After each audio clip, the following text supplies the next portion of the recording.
Jubilee Hills bypoll war హీటెక్కింది. ఉప ఎన్నికలో గెలుపు కోసం ప్రధాన రాజకీయ పార్టీలు సర్వశక్తులు ఒడ్డుతున్నాయి. ప్రచార పర్వంలో నువ్వా నేనా అంటూ కాంగ్రెస్, బీఆర్ఎస్ దూసుకెళ్తున్నాయి. ఇంతకీ జూబ్లీహిల్స్ ఉప ఎన్నికలో పార్టీల సమీకరణాలేంటి? ఎంఐఎం నేరుగా ప్రచారంలో ఉంటుందా? ఉప ఎన్నిక ప్రచారంలోకి సీఎం రేవంత్ దిగబోతున్నారా?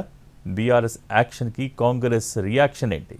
జూబ్లీహిల్స్ ఉప ఎన్నికలో ప్రధాన పార్టీలు ప్రచార పర్వంలో దూసుకెళ్తున్నాయి. అందరి కళ్ళు జూబ్లీహిల్స్ ఎన్నిక ఫలితాల మీదే ఉన్నాయి. బీఆర్ఎస్ సిట్టింగ్ సీటును దక్కించుకుంటుందా? అధికార పార్టీ కంటోన్మెంట్లో మాదిరిగా జూబ్లీహిల్స్లో బాగా వేస్తుందా అనే చర్చ హాట్గా నడుస్తోంది. జూబ్లీహిల్స్ ఉప ఎన్నికలో కాంగ్రెస్ జెండా ఎగరేయాలని ఇప్పటికే వర్కౌట్ మొదలుపెట్టింది.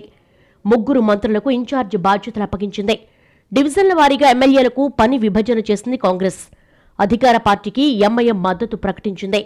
అయితే ఎన్నికల ప్రచారంలో ఎంఐఎం పాత్ర ఏంటి అన్న చర్చ నడుస్తోంది.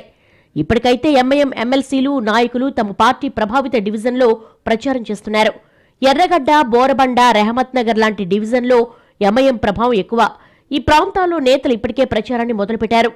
ఎంఐఎం అగ్రనేతలు కాంగ్రెస్ కు మద్దతిస్తున్నట్లుగా ప్రకటించారు. ఎంఐఎం పార్టీకి సంబంధించిన కొంతమంది నేతలను బీఆర్ఎస్ చేర్చుకుంటోంది. అయితే బీఆర్ఎస్, కాంగ్రెస్ అభ్యర్థిపై చేస్తున్న ఆరోపణలే ఆ పార్టీలో చేర్చుకుంటున్న నాయకులపైన ఉన్నాయి.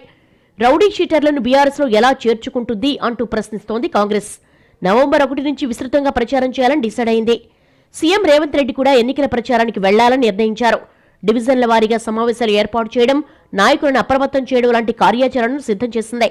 సీఎం రేవంత్ రెడ్డి డివిజన్ స్థాయిలో సభలు, సమావేశాలతో పాటు రోడ్ షోను కూడా నిర్వహించే ఆలోచనలో ఉన్నట్టుగా తెలుస్తోంది.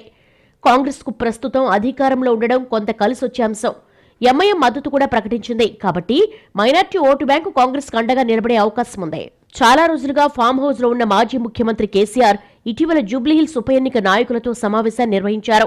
కాంగ్రెస్ అభ్యర్థి రౌడీ షీటర్ అంటూ కామెంట్లు బీఆర్ఎస్ పార్టీకి ఏ మేరకు ఓట్లు రాలుస్తాయోనే చర్చ జరుగుతోంది. కాంగ్రెస్ ఇప్పటికే కౌంటర్ ఇస్తోంది. బీఆర్ఎస్ చేస్తున్న కామెంట్లు ఆ పార్టీ ఓటమిని ముందుగానే ఒప్పుకుంటున్నాయంటూ సెటైర్లేస్తున్నారు. బీఆర్ఎస్ కూడా ఇతర పార్టీలకు సంబంధించిన నేతలను చేర్చుకుంటోంది. వాళ్లపై కూడా క్రిమినల్ కేసులు ఉన్నాయన్న సంగతి కేసీఆర్ మర్చిపోయారా అంటూ ప్రశ్నిస్తోంది కాంగ్రెస్. ఇలా 2 ప్రధాన పార్టీలు ఎవరి వ్యూహాన్ని వాళ్లు అమలు చేసే పనిలో ఉన్నారు.